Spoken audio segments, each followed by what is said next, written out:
Hello guys, টেকগুরু 360 degree tips থেকে আপনাদের সকলকে ওয়েলকাম। আমি আবার নতুন একটি টিপস অ্যান্ড টিপস নিয়ে হাজির হলাম। আমি আপনাদের সামনে আজকে দেখাবো কীভাবে আপনার ল্যাপটপ বা কম্পিউটারের আইপি অ্যাড্রেস অতি সহজে দেখতে পারবেন এবং তা সিএমডি ব্যবহার করা তো কমান্ডের মাধ্যমে। হ্যাঁ, প্রথমে শুরুতে বলে দেই আইপিটা আসলে কি। আইপি হচ্ছে ইন্টারনেট প্রোটোকল, অর্থাৎ ইন্টারনেটের নিয়ম নীতি। আমরা সাধারণত দু ধরনের আইপি ব্যবহার করে থাকি, একটা হচ্ছে IPv4 আর একটা হচ্ছে IPv6। সাধারণত আমরা আমাদের জেনারেলভাবে যেটা ইউজ করে থাকি IPv4, অর্থাৎ 32 বিট।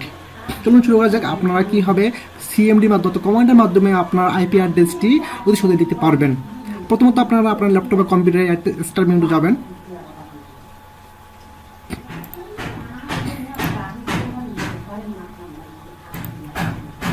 তারপরে লিখবেন সিএমডি, তারপর ইন্টার ক্লিক করবেন।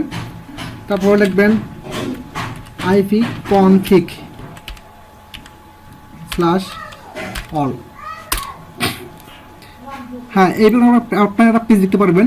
এখানে দেখবেন যে IPv4 কই লেখা আছে। IPv4টা এখানে আপনারা অতি সহজে দেখতে পারবেন।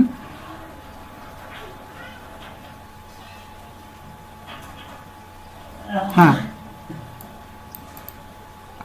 এখানে আমরা দেখতে পাচ্ছেন না IPv4 অ্যাড্রেস, অর্থাৎ আপনার এটা হচ্ছে আপনার ল্যাপটপ বা কম্পিউটার আইপি অ্যাড্রেস।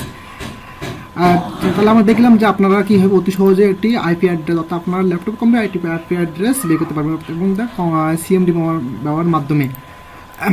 আজকে আমার এই পর্যন্ত টিপস অ্যান্ড ট্রিক্স। ওকে, ভালো থাকবেন, টাটা। আর অবশ্যই আমার ভিডিও চ্যানেলটিতে লাইক, কমেন্ট, সাবস্ক্রাইব করে থাকবেন। ওকে, বাই।